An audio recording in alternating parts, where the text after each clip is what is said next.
All right, I'm joined by the woman who needs no introduction other than GWOAT, Flint's own Claressa Shields. Thank you so much for joining us today. Of course. Well, so the first thing I wanted to get into before we talk about the fight is your movie, The Fire Inside. It's been out for a couple weeks now. Yes. Can you just tell me about what the reception's been like and how meaningful that's been to you, seeing all of the support and stories that you've gotten out of this?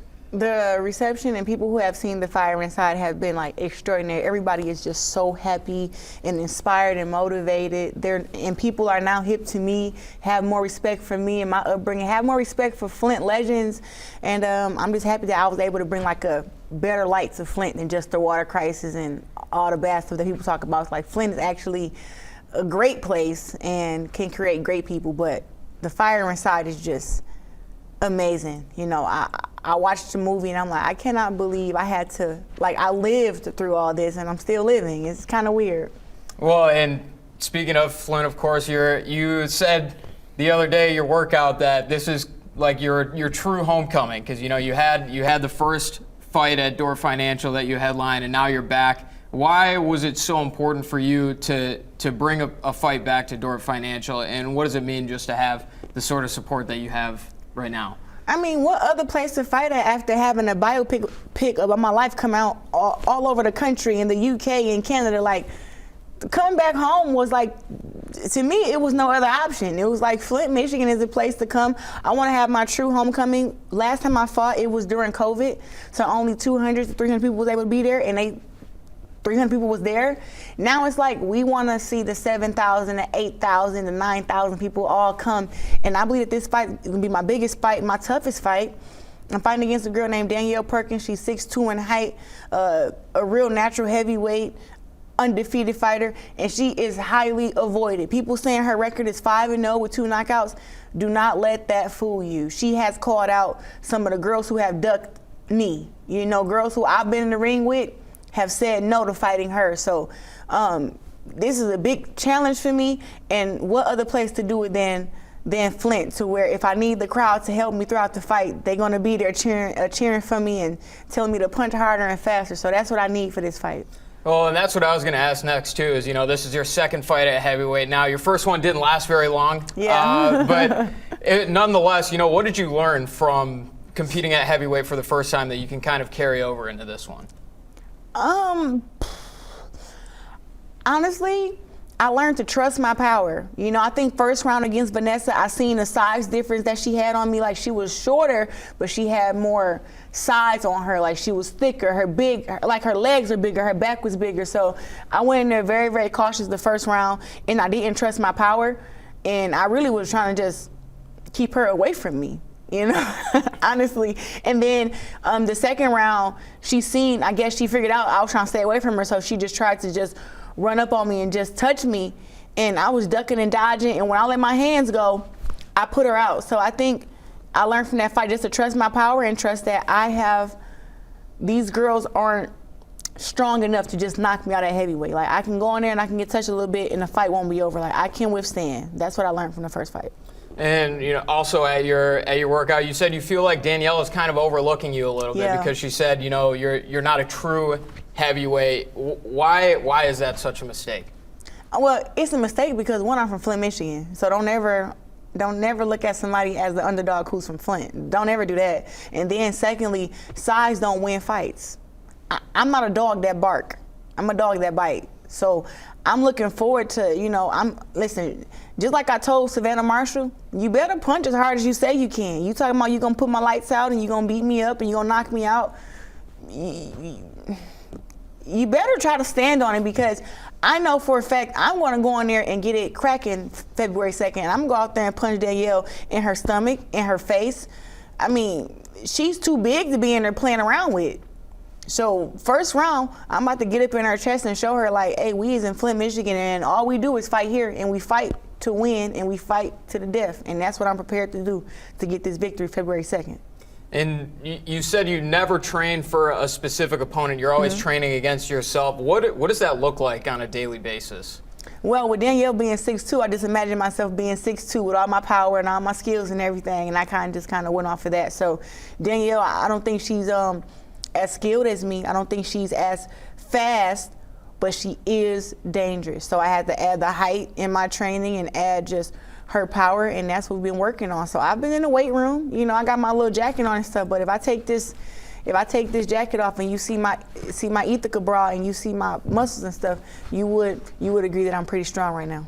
Well, I was going to ask, you know, Yeah. what do you feel like you have left to achieve or left to prove? You know, what kind of keeps you waking up in the morning and still wanting to do this at a high level? I've been making $1 million, $1.5 million my last couple fights, but I would like to make $5 million, $10 million, $20 million just for one fight.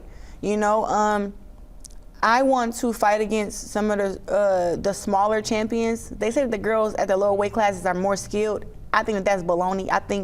I know for a fact I'm the most skilled woman fighter in the world, but just because I'm heavier, they try to take away from that. So I want to push my body and see if I can go down to 147 and fight against some of those champions, get their 140s to come up and the 147s to fight me. And I mean, for me, I feel like it's plenty more to do in boxing, but I also have a life outside of boxing too that I want to focus on. But I mean, I'm only 29, so I guess I got time on my side right now.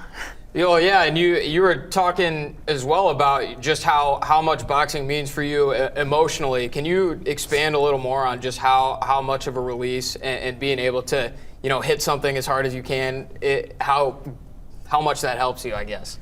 Well, you know, boxing, as dangerous as it is, it gave me a sense of peace, you know, a sense of release. You know, you have a hard day, you deal with ignorant people, and you can go to the gym, you can work out, you sweat, and I feel better after every workout. You know, now that I have to deal with more ignorance now because I've come to a different level of stardom. So it's like it's a different level of stress that I find myself having to deal with. But man, when I go to the gym and I train and I run and I do my push-ups and my crunches and I get done, it's like whatever was going on before I got at the gym, it's not really affecting me now. So I think that boxing is really one of those things that can heal people. It's a good release. And listen, it's not legal to go out there and be fighting nobody in the street, so why not go to the gym and fight somebody in a ring or spar or punch the bag? Because you don't want to go to jail for just fighting somebody because you can't control your anger. Well, when you get into the ring with Danielle Perkins and have that, you know, controlled chaos, I guess. Controlled chaos, perfect word. Yeah. Well, what's it going to take for you to be able to put her away and keep these belts we got here on the table? Well, we're going to be adding 2 more belts to the collection. So winning this fight, I'll become 17-time world champion, and then I'll be three-time, 3-weight division undisputed champion, the only boxer in history to do it. So it's going to take a lot to get that done.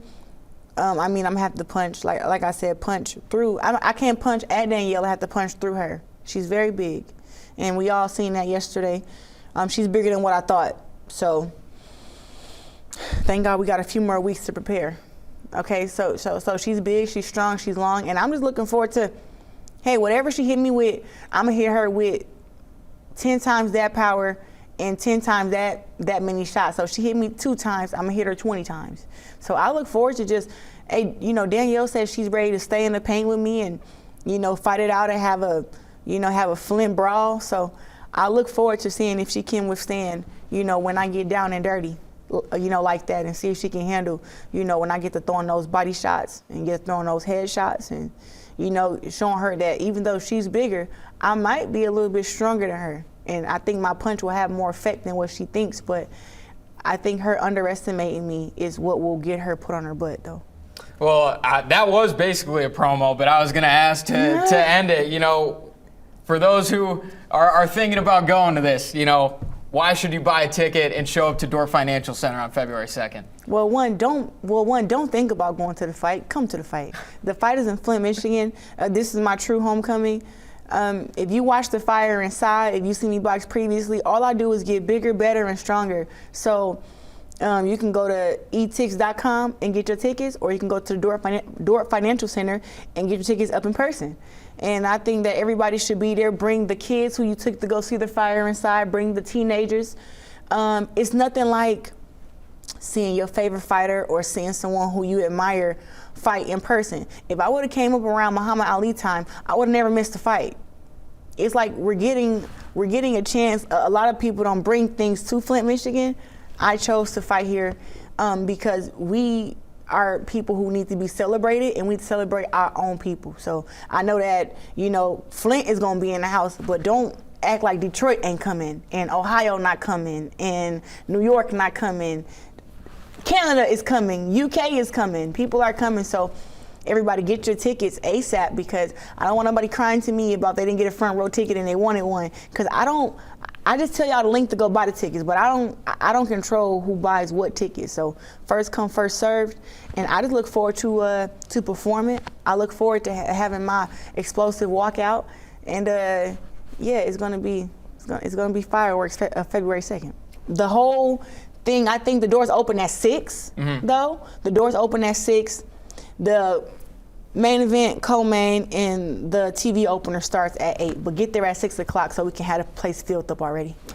From the GWOAT herself, Claressa Shields, thank you so much for stopping by the program. We appreciate you, and of course, wishing you the best of luck on February 2nd. Thank you.